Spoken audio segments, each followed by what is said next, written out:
¿Qué tal, hermanos? ¿Cómo andan? ¿Bien? Bueno, estamos en esta hora compartiendo un tiempo más en la palabra de Dios, ¿no? Y bueno, y seguiremos porque la verdad es que se está dando esto de compartir un capítulo tras otro. Y bueno, y llegamos al capítulo 4 de Juan. Sí, es un pasaje muy conocido, pero bueno, realmente es muy impresionante todo lo que nos puede enseñar, ¿sí? Es el pasaje donde Jesús se encuentra con la mujer samaritana, ¿no? Entonces, bueno, ahí podemos ver un montón de enseñanza. Hoy vamos a compartir el capítulo 4 de Juan, del 1 al 26 o al 27, ¿sí? Y bueno, después seguiremos, pero es muy interesante algunas cosas, ¿no? Dice así la palabra de Dios, porque como son varios versículos y varias cosas, quería comenzar, ¿no? Y dice: de esta manera, cuando Jesús entendió que los fariseos habían oído que Jesús hacía y bautizaba más discípulos que Juan, aunque Jesús no bautizaba, sino a sus discípulos, dejó Judea y fue otra vez a Galilea, ¿sí?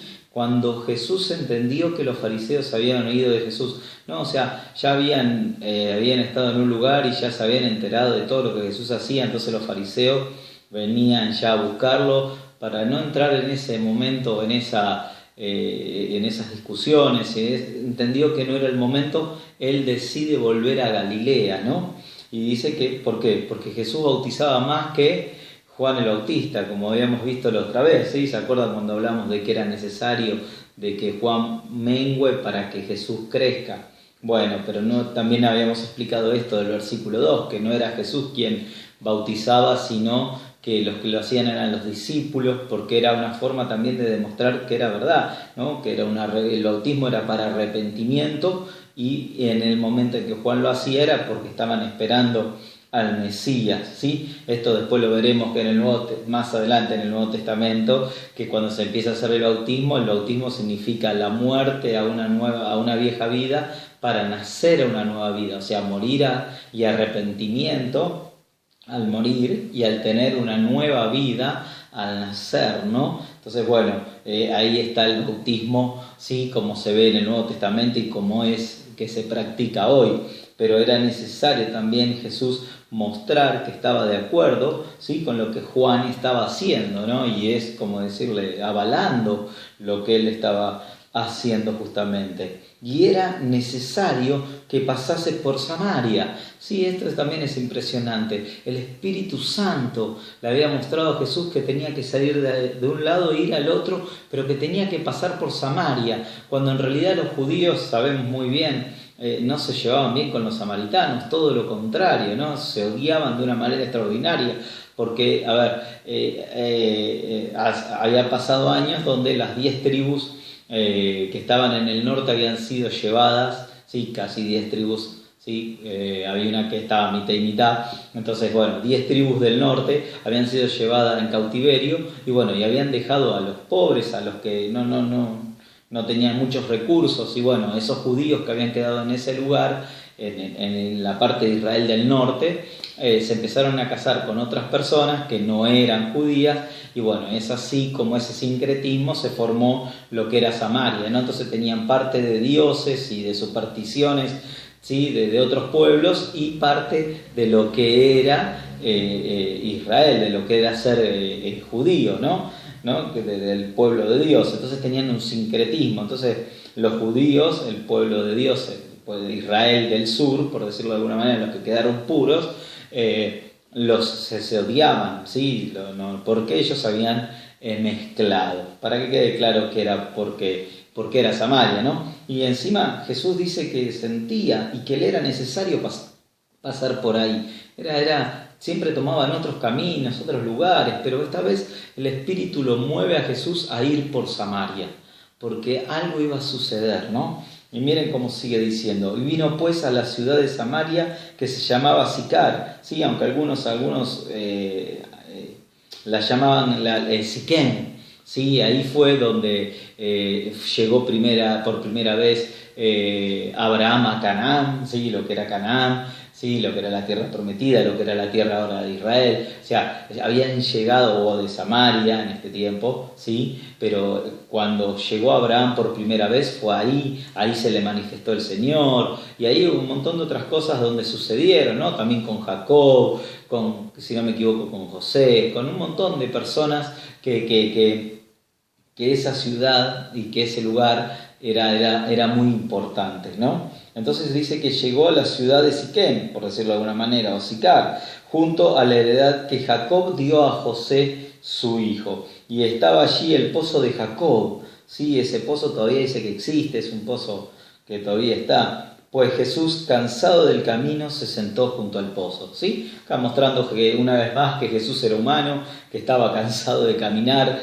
y aparte dice, eran como la hora sexta, o sea, eran las 12 del mediodía, donde pegaba el sol de una manera extraordinaria, ¿no? Imagínense, ¿no? En esos lugares donde el calor es impresionante, Jesús ya estaba agotado, estaba cansado, ya no daba más, se sentó junto a un pozo, él sentía que el Espíritu Santo lo llevaba por Samaria y algo tenía que pasar, él sabía que algo iba a suceder.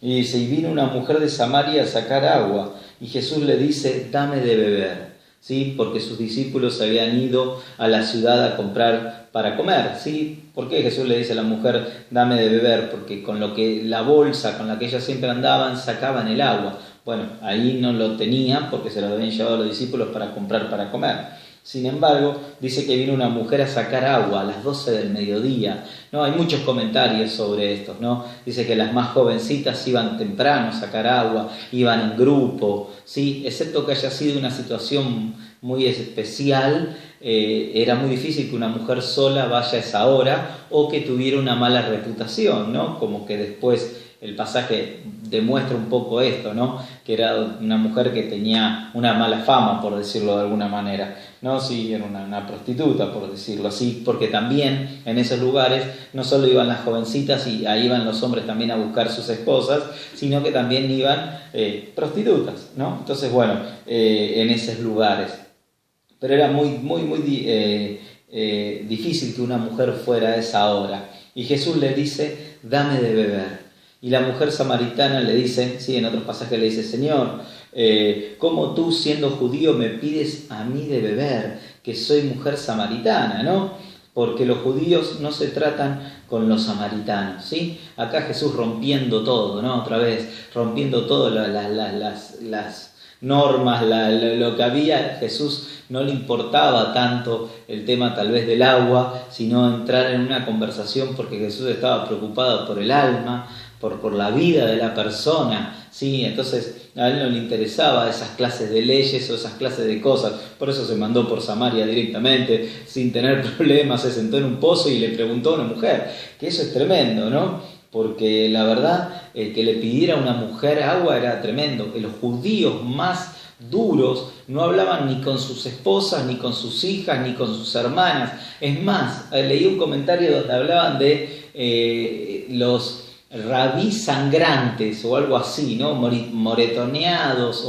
¿Por qué? Porque dicen que cuando veían una mujer ellos cerraban los ojos y bueno, y se daban contra un árbol, contra una casa, contra una pared, contra algo se daban, ¿no? La verdad que era muy religiosos eran, ¿no? Eran tremendamente religiosos. Por eso a ella le llama la atención que un judío le pidiera agua, porque directamente un rabí, un maestro, jamás lo hubiese hecho, jamás hubiese pedido, ¿no?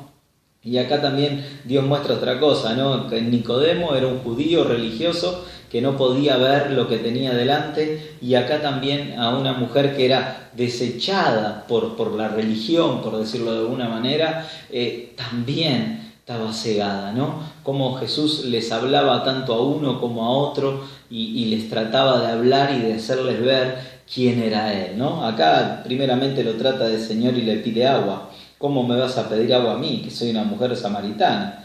Dice, versículo 10, respondió Jesús y les dijo, si conocieras el don de Dios y quién es el que te dice, dame de beber, tú pedirías de Él y Él te daría agua viva.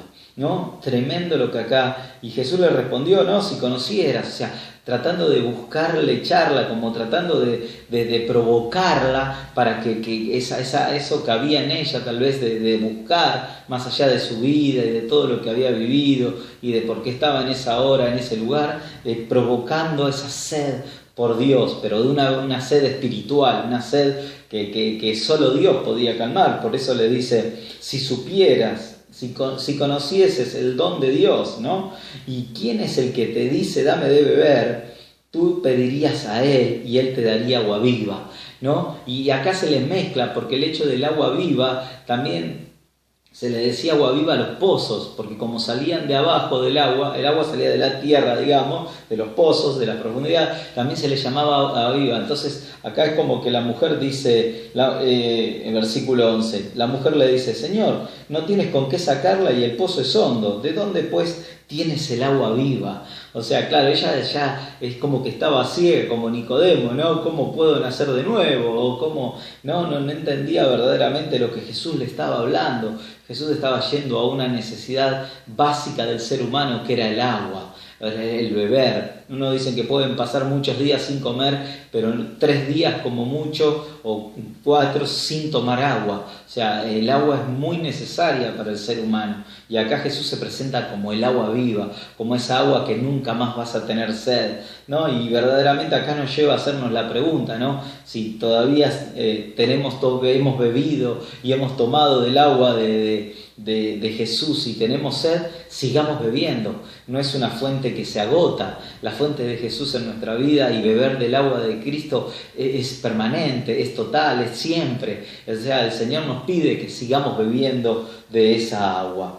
¿Sí? Versículo 12, ¿eres tú mayor que nuestro padre Jacob, que nos dio este pozo del cual él bebió, sus hijos y sus ganados? ¿No? Como que diciéndole, a ver, vos que estás diciendo que tenés un pozo, a ver, vos sos más grande que Jacob, o sea, estás hablando de darme de beber y vos estás diciendo que sos más grande, o sea, queriendo comparar, ¿no? Como sabía que era judío, diciendo, a ver, vos que yo que soy samaritana, a ver, vos sos más grande que Jacob. Y él dice, respondió Jesús y le dijo, cualquiera que bebiere de esta agua volverá a tener sed, pero cualquiera que bebiere del agua que yo le daré para siempre no tendrá sed, mas el agua que yo le daré será en él una fuente de agua que salte para vida eterna. O sea, le estaba hablando de una nueva agua, de una nueva vida, la vida de que Jesús le podía cambiar la vida. ¿Sí? No estaba hablando del pozo, si era de Jacob, si era de Abraham o quién lo había abierto. El asunto era que Dios le estaba hablando de otra clase de agua y de otra clase de sed y de otra clase de satisfacer esa sed, ¿no? Y de darles de beber de la agua de vida. Versículo 15, la mujer le dice, Señor, dame de esa agua para que no tenga sed y venga a sacarla acá. Claro, obvio, si alguien me puede hacer la vida más fácil, y sí, si tengo un pozo más cerca y vos me sabés cómo dármela, dámela. Pero era mucho más profundo lo que Jesús hablaba sobre ella. Y Jesús le dice, ve, llama a tu marido y ven acá. Claro, porque el asunto es que ya una charla ya entre un judío y una samaritana, y entre un hombre y una mujer, ya era bastante, y el tiempo ya había transcurrido. Entonces le dijo, bueno, llama a tu marido, y era algo mucho más correcto el hecho de que un hombre estuviera presente en esa charla, ¿no? ¿Y qué respondió la mujer? No tengo marido. Le dice Jesús, bien has dicho, no tengo marido, porque 5 maridos has tenido y el que tienes ahora no es tu marido, esto has dicho con verdad, ¿no? Entonces Jesús es como que ahí empezó a profetizar, a conocer y a revelarle el corazón a la mujer para que se empiece a dar cuenta quién era Jesús, ¿no? Entonces le dice, mirá, vos tenés 5 maridos y el que tiene tampoco es, o sea, verdad has dicho, o sea, le reveló la vida, le reveló el corazón, y a Jesús no se le puede esconder nada. Una vez que empezás a beber del agua de vida o empezás a tener una pequeña necesidad de Dios, Dios empieza a llenar y empieza a inundar nuestra vida y empieza a manifestar estas cosas que hay en nosotros, ¿no? Y empieza a revelar lo que hay en nuestro corazón. Le dice la mujer, Señor, parece que tú eres profeta, ¿no? Primero le dijo Señor, ahora ya le dice que parece profeta, ¿no? Entonces es como que el conocimiento de Dios empieza a crecer y esa necesidad de conocer más de Jesús a la mujer le empieza a interesar, porque nadie le daba bolilla. Ella iba a una hora donde nadie le daba bolilla, estaba sola, tenía un marido que no era su marido, 5 que había tenido tampoco estaba, o sea, que la reputación de esta mujer no era la mejor, digamos, en el barrio, no era la más adecuada ni la más linda, ¿no? Entonces dice, nuestros padres adoraron en este monte, le dice la mujer, y vosotros decís que en Jerusalén es donde es necesario adorar. Le dice Jesús, mujer, créeme, que la hora viene cuando ni en este monte ni en Jerusalén adoraréis al Padre. O sea, acá la mujer es como que trata de hacer una evasiva, ¿no? Porque ya le había revelado el corazón. Jesús no andaba con vueltas. Jesús cuando te hablaba, cuando Jesús nos habla el corazón y Él no anda dando vueltita a ver, que no, la palabra de Dios es como espada de 2 filos, ¿no? Viene ahí hasta lo profundo de nuestro corazón y es lo que hizo en la mujer samaritana. Entonces le cambió el tema a ver a dónde tenían que adorar, ¿sí? Si en el monte donde ellos, Gerizim creo que se llamaba el monte donde ellos tenían que adorar, o era el monte en Jerusalén donde tenían que adorar a donde adoraban los judíos. Dice el 22, mas vosotros adoráis lo que no sabéis, ¿sí? Porque estaban confundidos, porque se habían mezclado, porque tenían idolatría. Nosotros adoramos, ahí se pone del lado, digamos, de los judíos, ¿sí? Dice, lo que sabemos, porque la salvación viene de los judíos. O sea, claro, que él la tenía reclara, él sabía de dónde venía la salvación.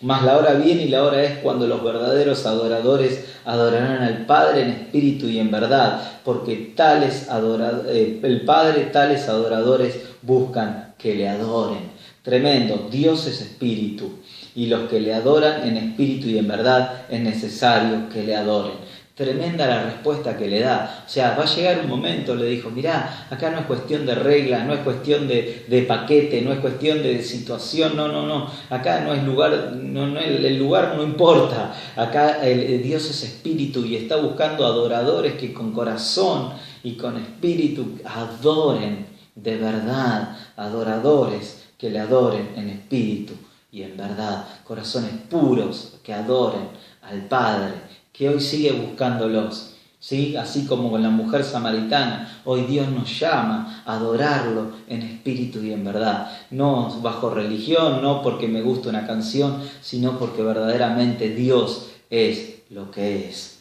¿sí? Dice, versículo 25, le dice la mujer, sé que el Mesías ha de venir, que es llamado el Cristo, cuando Él viniere nos declarará todas las cosas. Y le dice Jesús, yo soy el que habla contigo. Qué tremenda manera de terminar, ¿no? Esto de esta charla, ¿no? El versículo 27 dice, vinieron sus discípulos, se maravillaban de que hablaran con una mujer, ¿no? Pero lo importante, lo impresionante, ¿sí? ya terminando este relato, es que Jesús empieza a revelar, ya no le dice que era un Señor, ya no le dice que era un profeta, sino que directamente le dice, yo soy el Mesías. O sea, Jesús se le revela de una manera extraordinaria. Si vos estás buscando al Mesías, le dijo, yo soy el Mesías, ¿no? Y Jesús le dijo, yo soy el que habla contigo. Entonces es una manera extraordinaria de poder terminar, ¿no?, este pasaje de hoy, porque la verdad, cuando uno es guiado por el Espíritu, y Jesús lo era, fue a un lugar, fue a una situación, estuvo con una mujer, reveló su corazón, le mostró la necesidad que tenía de Dios, porque esta mujer al final tenía una necesidad de Dios, ¿sí? Porque lo vamos a ver seguramente más adelante, pero verdaderamente lo que le estaba diciendo es que necesitaba a Dios y que el Mesías era el que le estaba hablando, ¿no? Qué tremendo esto, ¿no? Y qué bueno es tener esto en cuenta. Todos necesitamos del agua de vida. Si ya tomaste del agua de vida y te quedó sed, seguí tomando. Y si nunca tomaste del agua de vida, que es Jesús en nuestro corazón, aceptándolo, bueno, es tiempo de que lo hagas y que reafirmes tu vida en Él y que te reconcilies con Él y que dejemos de estar por ahí apagados, enfriados, sino que estemos calientes en presencia de Dios, ¿no? Dejemos que esa agua de vida y que Dios provoque esas ganas y ese deseo de por más, ¿sí? Jesús realmente lo que le importaba eran las personas y no la religión del costado. Lo hizo con Nicodemo y lo vuelve a hacer con la mujer samaritana. A él no le importaban esas cosas, a él le importaban las personas que lo conocieran y que fueran llenas de la presencia del Espíritu Santo. Así que mi hermano, que Dios te bendiga. Realmente espero que te haya gustado, como me ha gustado a mí este pasaje, porque es un pasaje maravilloso. Y bueno, sigamos buscando porque hay más agua viva para nuestra vida. Que Dios te bendiga.